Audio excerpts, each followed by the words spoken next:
the Utah team, a couple of the other teams reach out to me who want to have some sort of real estate presence near the stadium, whether it's apartments they want their athletes to live in or personal real estate projects they're working on. And they just need someone on the team who has done this type of stuff before, so that we can get those things off the ground. And so it's actually been a great opportunity for me to network through real estate, not in the way that I originally anticipated. I'm not sitting in the owner's box watching games with, all the executives from these large companies, but just social media, getting around and having that connection has really opened up some doors in real estate. And so far, they're all still pipeline projects, but this is how you get stuff done.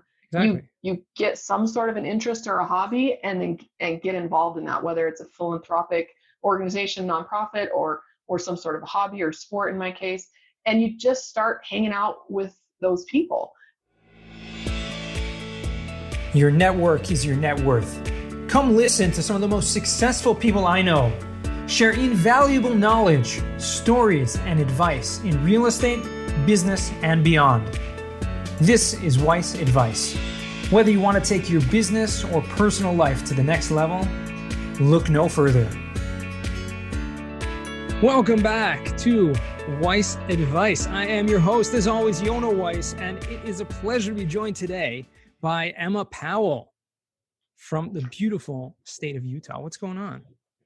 We just got back from Miami a couple of days ago. We were at a mastermind conference down there, and Utah's looking kind of not so pretty this week, kind of overcast, not so nice.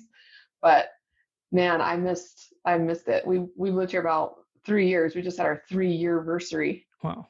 And it's already kind of gotten into me, the mountains, the outdoor activities. Like, we've had a total lifestyle shift since we moved here. Wow. And I'm really liking it. And you love the outdoors. I mean, from what I know a little bit about you, you like to share how you go hiking and, done all kinds of stuff like that, right?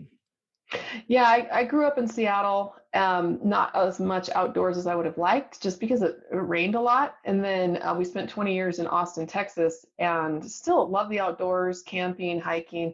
But it was harder to do in Texas because so much of the land is private. So you have to go to the public state parks. And then my husband's really allergic to poison ivy. Like, if I touch poison ivy, he would get it. So just being outside, it was hot. It was more like a siesta culture. You kind of have to know when you can go out, make sure you have shade and water. There's a lot more safety concerns. And so we just didn't get outside as much as we wanted to there. Plus, our kids were really little. We had to haul them everywhere we went. And now they're older. Like, hey, we're going hiking. And some of them will come, some of them will stay home. It just allows us a lot more freedom. So that's awesome. The older kids, coupled with the shift in location, has really helped us to spend more time getting outside. And so I decided, like, we're basically photo documenting our passive income journey on Instagram. I've never really been into Instagram, but I was taking these pictures and talking about, like, here's what we do, here's what we like doing, here's why we want to have 100% passive income, so that we can spend more time together with our family, start looking at what kind of philanthropy we want to get involved in. Yeah. I've having so many kids, I really just have not focused on philanthropy at all. They were my philanthropic projects. Yeah, exactly. And so now they're getting a little older. Now we definitely are wanting to get them more involved in giving back to the community and humanitarian efforts. And so we just want that time to just reflect on where we are, where we're going, and planning in like a gap year where we're not working as much and just pondering what we're doing. So I started taking pictures and just putting it up on Instagram as we're going from active income earners with a W-2 in my real estate business, shifting over to 100% passive. And a lot of that journey has been about these outdoor adventures. That's awesome. That we've been going on. Awesome. Well, to give our listeners a little bit of context, right? Who is Emma Powell? I mean, she's been interviewed on Bigger Pockets. So obviously, if you want to go there, you can check out her full story. But she's been in real estate for the past few years, closed on several different types of properties, from single family to multifamily, now working on a development project in Salt Lake City, 114 mid-rise units. So really right in the downtown of Salt Lake City, which is incredible project to be working on. And I mean, there's obviously a lot more. I know you were a photographer. I mean, you just shared that about Instagram. But something I remember you talked about, I think the last time we spoke, was that you you something about rugby. Now, I don't remember Yeah. everything that I hear from people. I have a pretty good memory, but either you own a partial owner of a rugby team. Is that accurate? Or you played rugby? That's a really good memory, Fiona. I'm impressed. Yes, yeah. So yeah, rugby. It's one of those things. I just love it, and I always make a joke like I'm a terrible rugby player. So I played rugby in high school for 2 seasons. My sister played on the boys team in high school. A couple years later, I had the same science teacher, and I came up to him and I said, "Hey, are you recruiting for your rugby team this year?" She's a little bit older than I am, and so we weren't in high school at the same time.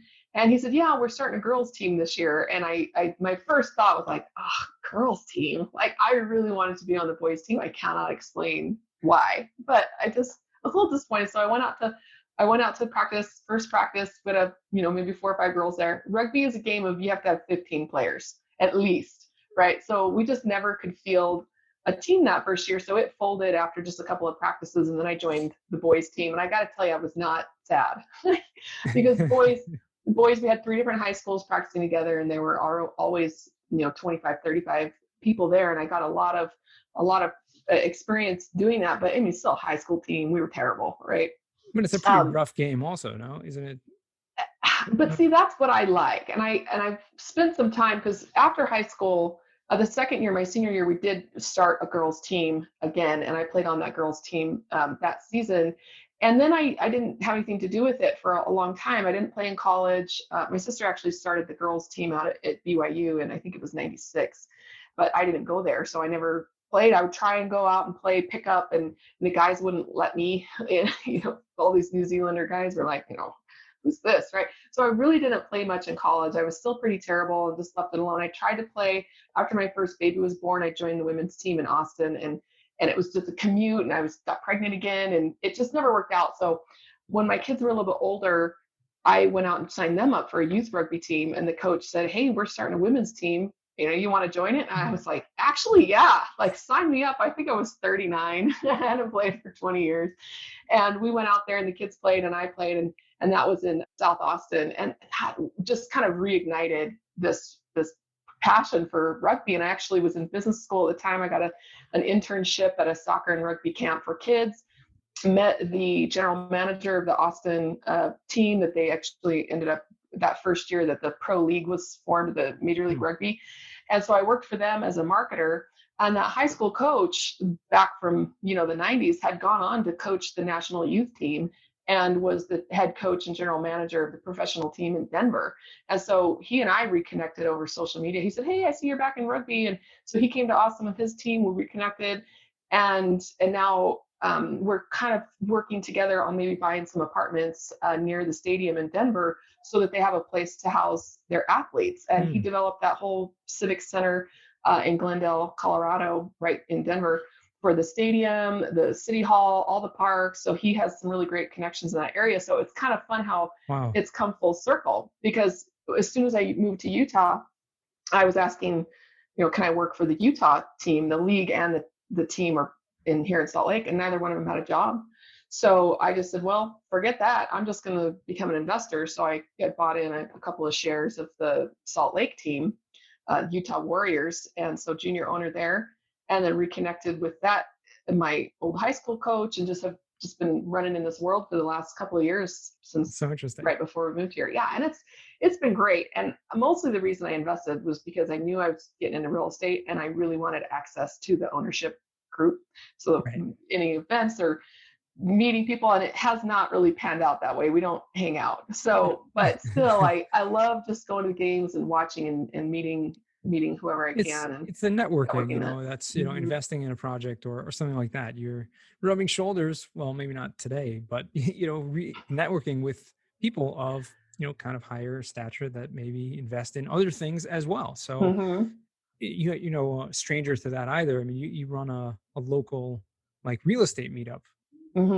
So really that's where you're finding these potential partners or these potential investors who are gonna meet with you. And I'm a very big proponent of that, like getting people together, getting on networking nowadays. Well, even if it's not in person, in these Zoom calls that we're doing, right? We meet every week. It's such an important opportunity, because there's so many people out there that want to invest or that want to learn and want to partner. And you really can't do that unless you spend time networking. Networking. I've had several team owners and team managers from Austin, Denver, the Utah team, a couple of the other teams reach out to me who want to have some sort of real estate presence near the stadium, whether it's apartments they want their athletes to live in or personal real estate projects they're working on, and they just need someone on the team who has done this type of stuff before, so that we can get those things off the ground. And so it's actually been a great opportunity for me to network through real estate, not in the way that I originally anticipated. I'm not sitting in the owner's box watching games with, all the executives from these large companies, but just social media, getting around and having that connection has really opened up some doors in real estate. And so far, they're all still pipeline projects, but this is how you get stuff done. You Exactly. you get some sort of an interest or a hobby, and get involved in that, whether it's a philanthropic organization, nonprofit, or some sort of hobby or sport in my case, and you just start hanging out with those people. We're doing the same thing right now with hiking as I'm building up my hiking community and the influencers in that area, and just getting to meet people and helping them figure out where they fit in. A lot of hikers are full time and they need passive income. So we're starting to network now, like, hey, how do you do this? I want to hike full time, or I am hiking full time and I never have any money. So just helping them figure out this world. So these Right. kinds of hobbies are things I'm interested in, genuinely interested in. And so it's not hard for me to go out and network within those spheres of things that I already enjoy and I'm Sure. already going to do anyway. Yeah. And I think anyone who's listening to this, like, there are things you're interested in, like join a club, right? Join Mm-hmm. a group. It doesn't have to be real estate. There are real estate clubs there, but it can be something else. And you're going to end up networking with people. And there is going to be people out there that are interested, because the more you just talk about what you like with those people, real estate's going to come up, and it's It, going to be things, that are going to be, opportunities. I'm like, wait, what? You're getting X amount on passive income from that investment. How do you do that? It's that conversation, right? it just happens, and you can't help but have it happen, because the more you get to know each other, the more you're going to learn about one another. Where I have, like, say, my family, who they're all stock investors, and they actually I just found out recently they have a group, my siblings, where they all talk about investing in stocks. And I said, "What are you guys talking about?" I said, "Oh no, we know you have your money in other places." I said, "I didn't even get invited." Like, so some of them are just starting to invest in real estate right now, and they haven't asked me a single question. Like, none of them care. They're just off doing their own thing, and I'm totally outside of their stocks. I'm even now outside of the real estate. So I haven't had so much success in the friends and family part of networking. But I have had a lot of success in the more, I would guess, professional, like Mhm. in my local real estate clubs, like I said, in the rugby industry, with the hiking hobbies and those types of things, attending masterminds. I've had a lot more success there with the Yeah. social media. But a lot of people say start with your friends and family. And I did try that. People say, no, don't ever invest with your family, because if something goes wrong, it'll ruin Right. Thanksgiving forever. Right. I didn't really have that anxiety. We are all very mature, good communicators. My dad passed away about a year and a half ago, and the way that we handled liquidating that estate, nobody got in a fight, nobody argued. It was very calm and peaceful. It actually bonded us as a group better now that we're orphans, with both of our parents having passed away and then having gone through that process of probating that estate. We get along great. So I would totally do business with my family members. It's just we're interested in different things, and it just hasn't gone. It just Hasn't materialized yet. exactly. So for me, it's like, if you're either unwilling to do it, you've got to know where else to go, or if you're trying to do it and they just are like, I'm not into the same things that you're into, which is the case with me. Happens. You just got to find a place to go that you make it work. And For for me, sure. that's been real estate clubs, masterminds, and my hobbies. Sure. And let me ask you, you have you have kids, right? You're 6 kids, I think. I also have 6 kids. Yep. Yours are a little older than mine, but I'm curious, is it kind of trickling down to them? Are they seeing what you're doing, the projects you're doing? Are they getting involved in that at all, in the real estate investing? Yes, but it's not in some of the ways that you might expect. My friend Camilla Jeffs has 5 kids and they flip houses as a family. And she has Right. this I've seen great that. thing where they're all holding their tools and before and after pictures.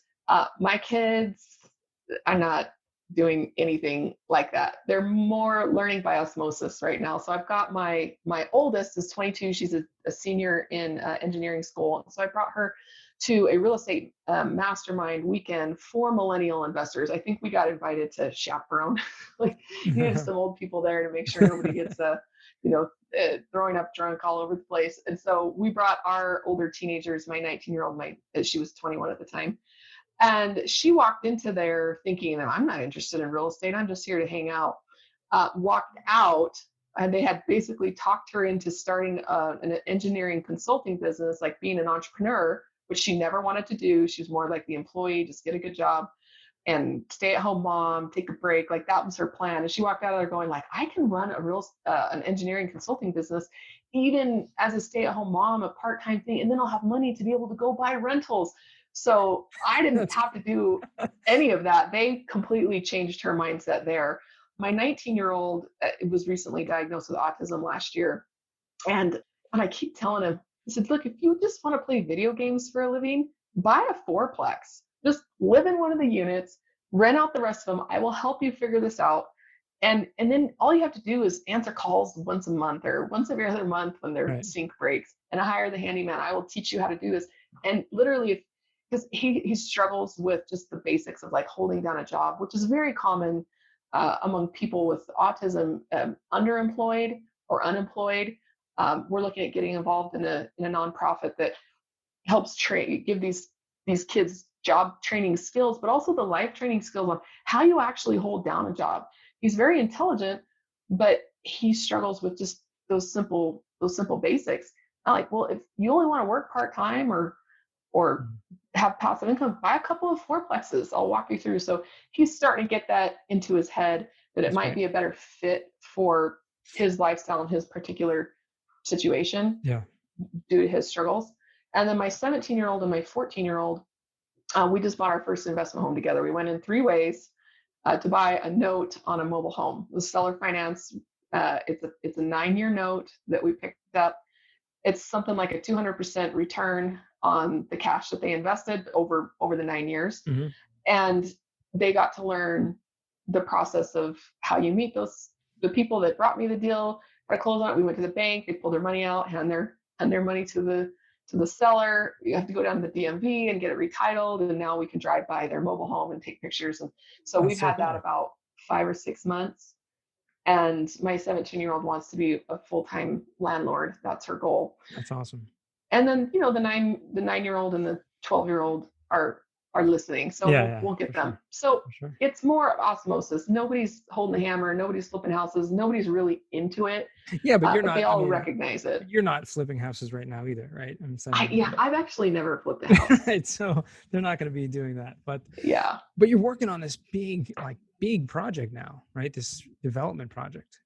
That's like, kind of right, like the big that's a big undertaking, right? Yeah. Very exciting. Somebody that I met at that same mastermind where they converted my daughter to be an entrepreneur Right.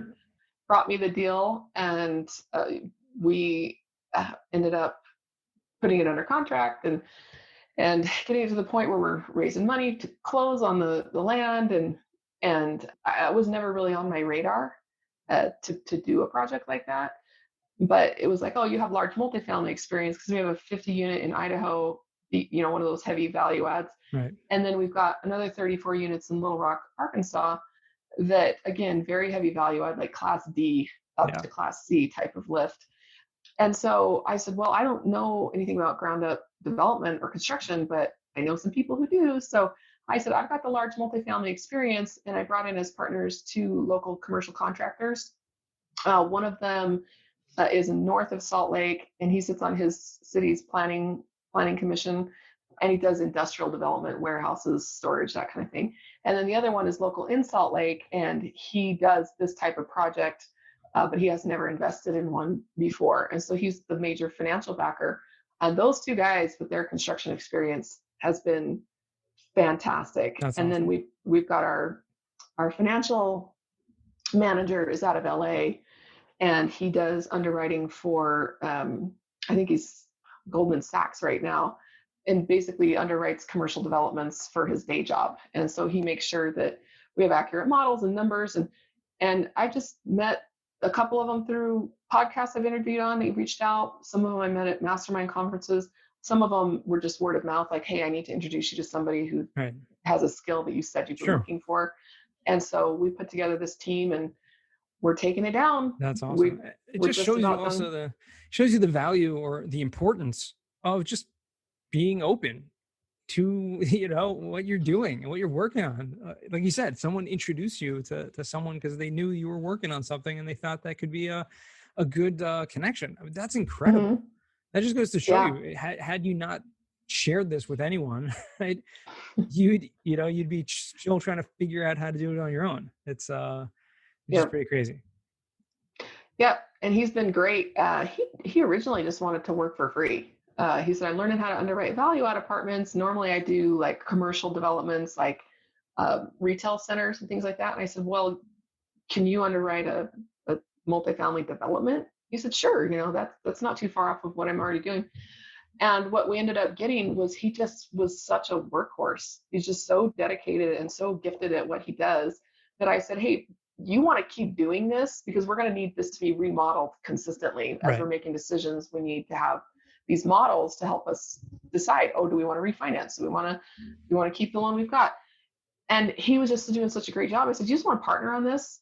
And he threw in, you know, a little bit of money. He didn't have a whole lot, but threw in a little bit of money and a lot of hours. And his first real estate deal is this development. That's crazy. And so he's coming in a really big way because he had a specialized skill and he put it out there, and he's just so valuable that I told the new partners who came on, I said, this guy's staying because I'm not doing what he's doing. I don't want to do it. I can't do it. It's just so detailed. I'm not capable of doing it. Sure. And really what it comes down to is focus on what you're good at, focus on what you enjoy doing, and find other people to do those other things. I think it's awesome. I mean, it really is. Yep. So Emma, we're gonna jump into the final four here. These are the 4 questions I ask all my guests towards the end of the episode, which are first question for you. What's the worst job that you ever had? This is like the share your most embarrassing moment type of a question. So after my husband and I got married, we were not making any money. We had a $250 a month in rent, and we couldn't even pay it. It was really bad because I was in Seattle and I moved to Idaho where he was, so I was unemployed. So I just went out and got a job at Kmart. And I think I actually worked there 3 times, like not even 3 weeks, like 3 times. And I got sick, and I called in sick, and that's fine. And the next day I didn't come in. I guess I was supposed to call in sick every day. I was going to be out. So I was a no-show. And so the next day I came back and they walked me. So I got fired from Kmart. So it was really embarrassing. It was embarrassing to be working there in the first place. I hated it. You know, retail, it's a rough job, right? But then to get fired on top of it, like, yeah, no, this is not for me. And I think I ended up working in, my father-in-law was the automotive teacher at that college. And I went and worked in their shop, just doing their invoices and parts supply. And that was a much better job. So I'm actually kind of lucky I got fired from Kmart. Yeah. That's going to be the title of our podcast. Getting fired from Kmart. Emma Powell. Blessing in disguise. Please put that out there. No, not. What is a book that you've read that's given you a paradigm shift? Okay, so we were talking about this recently, how everybody always says Rich Dad, Poor Dad, because their mindset like, wow, I didn't know that investing in real estate was awesome. Well, if you're the kind of person who knows that investing in real estate is awesome, then that book is not going to give you a paradigm shift. So we were talking about the paradigm shifts that you have. And here's a networking trick that I've learned. Ask this question and people will tell you different books. And if it was mind-blowing for them, that tells you a lot about that person, because it's something that they may be conscious of that they need to be working on. It tells you where they are, it tells you where they're going. It just reveals a lot about a person, their weaknesses, I would say. So I would say the most like paradigm sitting back and amazing book that I've ever read was probably Nonviolent Communication by Marshall Rosenberg.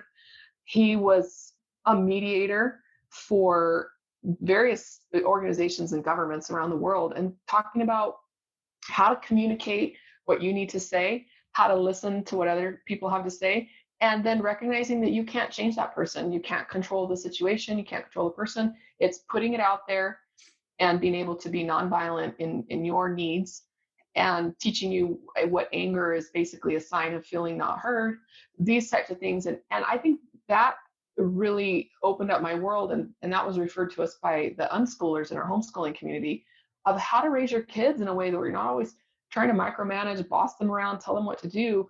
So I read it from a parenting standpoint, but it ended up being a great marriage manual. And then on top of that, it was a fantastic business tool that when you couple it with other books like Crucial Conversations or Multipliers, that you learn how to talk to people and communicate. And the people who are able to, like you said, network by being open, stating what we need in a nonviolent and charismatic way allows us to be able to get more done. And it has applications to every part of your life. And good communicators are repeatedly shown to be the high achievers or the high success individuals. So I've really poured a lot of myself into learning how to solve conflicts, learning how to be more charismatic and persuasive. I've really just dived down that rabbit hole. Another one is the charisma myth, where she basically talks about it's a skill that you can learn. It's not just something you're born with. And then the YouTube channel Charisma on Command is very nuts and bolts, like teaching you actual body language skills. Oh, cool. So that family of books has really helped me a lot. Sounds good. So the last thing you mentioned there was a YouTube channel called Charisma Under Control. Charisma on Command. On Command. On Command. Okay. Yeah, and then Joe Navarro wrote a bunch of books, an FBI profiler. He wrote a bunch of books on body language and interpreting. So more than words, what everybody is saying. I found those all to be extremely helpful to be more aware of what I'm communicating with my body language and tone of voice and all that. But what was really great is watching other people. It made me a better listener, because if they are done talking to me and I see their torso and their feet shift and their eye contact starting to shift, I know they're done and I can let them out in a graceful way. Nobody's overstated welcome. Right. Those types of things. Or when you see somebody that might want to talk to you, being able to shift your attention and bring them into the group that you're in. All of those skills are really useful in networking, and that's what I do for a living. There you go. So if we have room in the show notes, we're going to include all those books there. But okay. If not, we'll just take one or two. Nonviolent communication, that's the top one. Exactly. Nonviolent communication. Awesome. We'd love to add these things to my list because, also trying to learn all the time. For third question for you, what's a skill or talent that you would like to learn? If I want to learn something, I just go do it. I don't have things waiting, like someday I'll go learn that.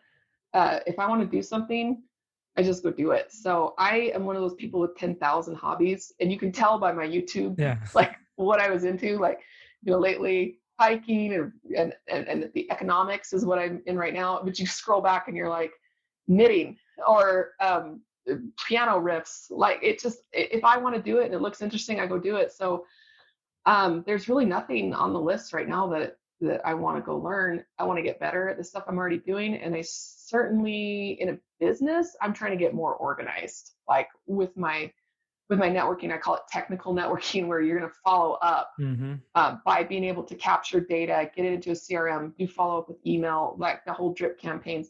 I'm kind of disorganized that way. Most of my networking is from memory and just reaching out one-on-one, which is very inefficient, and it can't handle a large network. So I'm having to up my game there a little, and I'm not very good at it. Yeah, we'll have to discuss that off the call a little more too, because I'm the same way. I like most of everything I do is from memory, which is pretty crazy. But CRMs haven't worked for me in the past. We'll see. Hopefully find something. Yep. Fourth and final question for you. What does success mean to you? Freedom, making your own choices. I have a sphere of control that's about this big, and all of these things outside of that I can't control. And I just choose not to focus on those things. I'm not a micromanager. I don't spend time trying to control my kids, control my business, control my partners. I control what I can control. And within that little sphere, I have a ton of freedom. It also frees me up from the anxiety and the stress of world problems, business problems, kid problems that I literally can't do anything about. And so trying to expand that circle to me is success, because the more you can control, the more freedom you have. So the freedom of where you're going to live, location freedom, the way you spend your time freedom, financial freedom, relationship freedom, that you can seek out the people that you want to spend time with and feel confident that they're also open to that. Those types of freedoms are really my definition of success. Awesome. And finally, where can our listeners find you or reach out to you?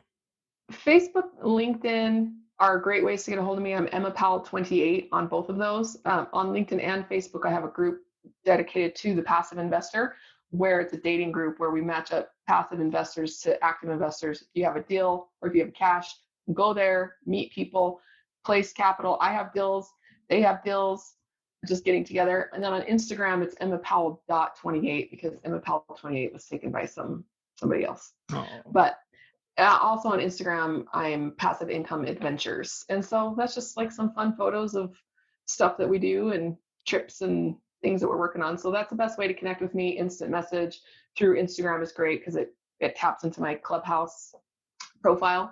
So I'm pretty active. Whatever social channel you use, go check it out. I'll connect with you there. And I also have my website is www.highrise.group. And you can set up a calendar meeting so we can have a phone call, or sign up to be notified when we have deals. So, and check out the deals that we have done or are working on that we can share there on that website. Awesome. All right. Well, thank you so much for sharing all that. And thanks for taking the time today and having this great conversation. I really enjoyed it. I hope our listeners did too. Yeah, great meeting you. Yeah. But over the past couple of months, I've just really enjoyed getting to know you and being involved in your group. And you just always put out such provocative content on LinkedIn. I just love participating in those conversations. So I appreciate you having me on and just putting things out there the way you do, and for saving me so much money on my cost segregation. Oh, yes. That you just finished. Right. Yeah, my CPA is pretty happy with those results. Awesome. Good. Very good. Glad to hear. And to all our listeners, thanks again for tuning in. Remember, the best advice comes only when you ask. Real quick, I have one question for you. Did you like this episode? If you did, I want to ask you a huge favor. See, the biggest thing that helps this podcast grow and that will spread this message to the whole world is that if you leave a review, a rating, and subscribe to the podcast. What that does is it basically tells the platforms that this podcast is out on is that you like my stuff and I'm doing something right. So take a few seconds out of your day, hit that subscribe button, leave a rating or review. I would be extremely grateful. Also, I want to hear from you guys. So I want to hear some feedback. If you have any questions for future episodes, please find me on LinkedIn, send me a DM, a connection request, Yona Weiss, and I'd love to hear from you.